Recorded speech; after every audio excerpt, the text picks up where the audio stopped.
Hello, I'm Lee Hatcher from Hammond Care Public Affairs with a very special perspective in our Palliative Care Bridge series. The journey of the family, in particular, a patient's spouse and carer through palliative care. I'm in conversation with Anne Marks. Anne, welcome. Thanks, Lee. It's great to have you with us. Thank you. This is a story about you and your husband Neil. You've been married for 32 years. Tell us the Anne and Neil story. Neil and I met when I was 14 and he was 19 at Chatswood South Uniting Church. He used to tease me mercilessly with his older friends, and I didn't particularly like him at that stage. However, he saw something in me, and after another 10 years I fell in love with a very handsome, humble and interesting person, and we were married, as you said, for 32 years. I think we had a wonderful relationship, a very special friendship throughout our marriage, and we were blessed in many ways with 3 wonderful children and with lots of experiences. Then in 2012, Neil is 60, fit, healthy, active, and then a diagnosis comes completely out of the blue. Yes, that's right. Neil was diagnosed in May 2012 with glioblastoma multiforme, which is a stage 4 brain tumour, malignant brain tumour. As you said, he was a very fit and healthy man, and in fact had just returned 6 weeks previously from walking with our daughter Danielle in Peru, in Machu Picchu, the Inca Trail, and I just brought a photograph along to show you that he actually did this. And out of all the people in our friendship group, Neil was probably the last person we would have expected something as catastrophic as this to happen to. Of course, every carer's, spouse's, family's experience is going to be different. But take us through how your family, how you dealt with that diagnosis and prognosis. Yes, well, it was an incredible shock to us initially. And I have had some medical training, and our son is a doctor, so he had some idea as to the seriousness of the situation.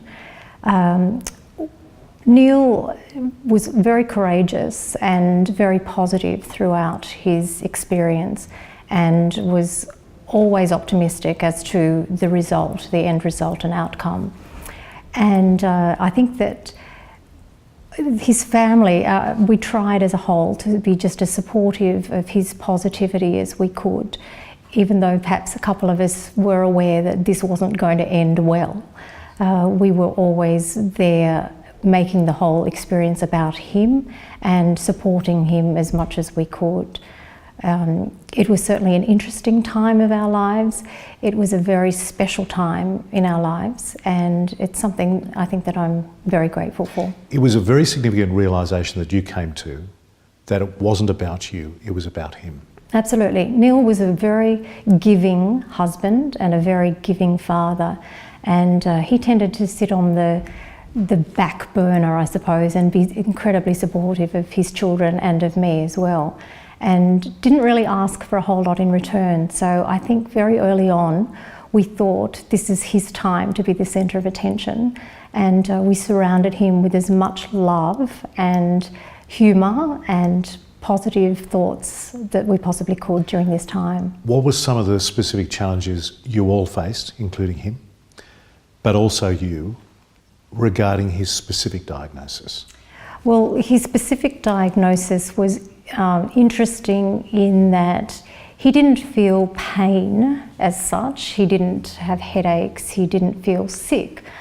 As his family, we noticed that things were changing perhaps with his personality, and a lot of that was related to the medication he was taking.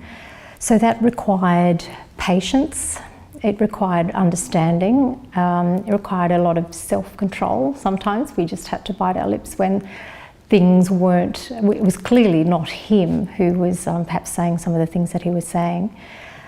As the disease progressed, it became more debilitating for him in the sense that his mobility was very compromised. His speech became compromised. And so as a carer for me, I found that I was doing things to help him just with his daily living activities that previously I thought I'd never be able to do, but I actually felt very privileged to be able to do that for him. You really surprised yourself. I surprised myself, yes. I didn't think I had that in me to do it, but in fact, we've all got much more strength than what we actually recognise. Yes. You're saying that you did everything you could and he was doing the same thing, to be positive, though not in denial. Tell us how that worked out in practical terms.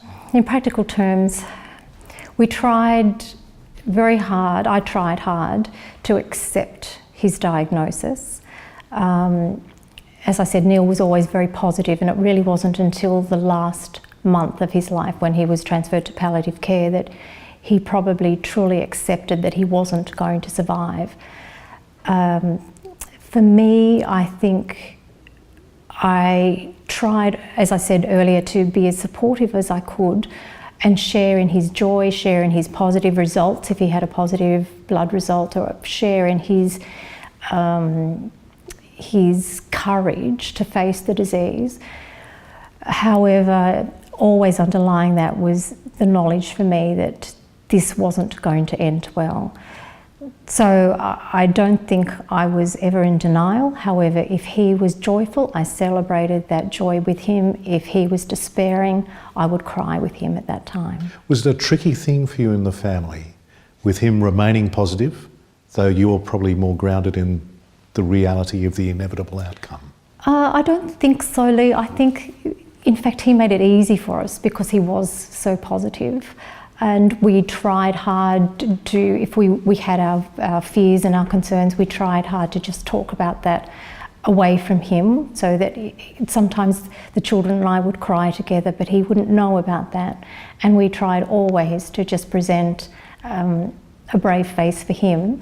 If there were ever opportunities I had while he was still in this positive state that I could perhaps suggest that things might not go brilliantly, and he was receptive to that, well, we could talk about that as well.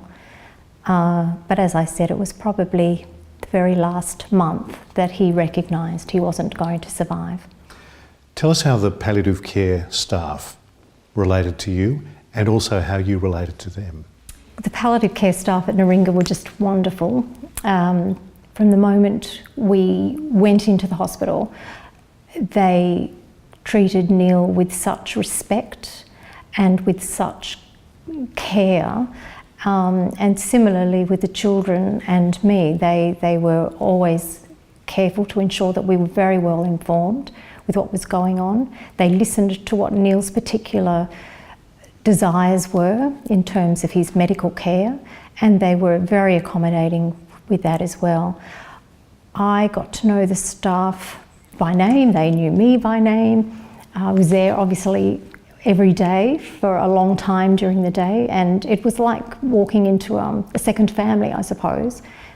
They would always keep me informed as to how he'd been through the night, suggested that I stay overnight, that the children might like to stay overnight with him. So there was no keeping you in the dark or absolutely not. Trying to protect you from not how at all. tough this was? Not at all. Yeah.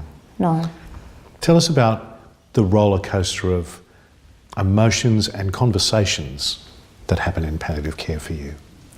Well, it was interesting each day to go in to see how Neil was that particular day, and I guess we took our lead from how he was. Now, some days he was wonderful.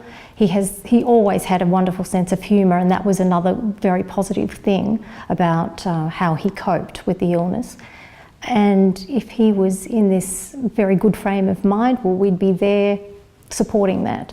He used to read to our children, even when they were teenagers, and one of the books he read to my daughter Kylie was The Hobbit, and she took the opportunity when he was in palliative care to read the book to him. So that was a special moment.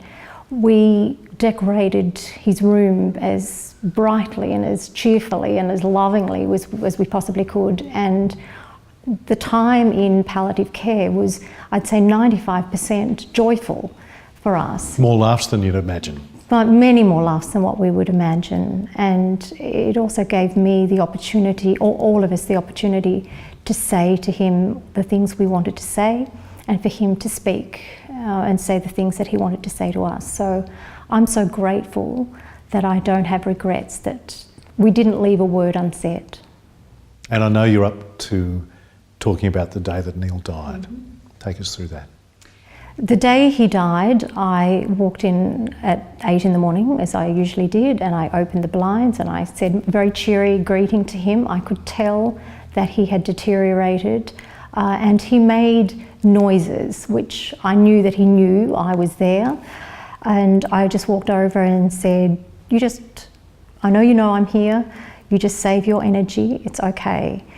And then the children arrived and I spoke to him for quite a long time actually about perhaps what to expect when he died, and talking about the various people who'd gone before him and who'd be there to greet him, telling him how much we loved him, telling him that he could, I believe, come back and see what was happening in our lives. That just because he was gone physically, I didn't think that that was the end of the relationship at all, and I felt that our love would endure. And so it was a special time, and it was clearly he was I'm sure able to know he wasn't in a coma. He knew that we were there and the things we were saying. Towards the end of the day, the happy hour trolley came around and we all had a drink and toasted him, surrounded him in his bed and wished him a great journey for wherever he was going, and toasted him. And he died probably less than an hour after we did that. And from your very real and raw experience in palliative care, what would your best advice be to a spouse, a carer, a family about that experience? My advice, Lee, would be a couple of things. I found for me it was important to embrace the experience, to accept the experience, and to make for my loved one, for my husband, it to be the most positive experience and positive death that it could possibly be, and to be proactively involved in that. I think obviously it's a very confronting time in somebody's life to have somebody they love dearly to die. But for us as a family, I think one of the best things we did was to celebrate the positive milestones throughout his illness and throughout his time in palliative care. To look after ourselves as well. I think self-care is a very important thing if you're caring for somebody. Sometimes I think the temptation might be to be devoted 24/7, and if that's the case, I think that very quickly your energy levels will be depleted and you're not going to be nearly as effective in your caring as if you take time out. So I was very conscious that I would walk the dog every day, that I would go to the hairdresser and make myself feel okay, that I wore as bright coloured clothes as I could to visit him in palliative care. So I think the experience of looking after oneself is important, and to recognise that it is something that you can positively do to help your spouse. And you now volunteer in palliative care? I do, yes. I started volunteering about 2.5 years ago, and I find that a very rewarding and special experience, and feel very privileged to be able to be part of people's lives. They are very welcoming, family members and patients, at what is an amazingly personal time in their lives. So the very first time I volunteered, in fact I was with a family whose husband and father was dying from the same condition Neil had. So for me, to be able to, I don't want it to make it about my experience, but to be able to listen and empathise with what they had to say was very important. Sure. And special. I feel the privilege of being here to take you through this story. It's a very important one for us to hear. Anne Marks, thank you so much indeed for joining us. It's a pleasure, Lee. Thank you.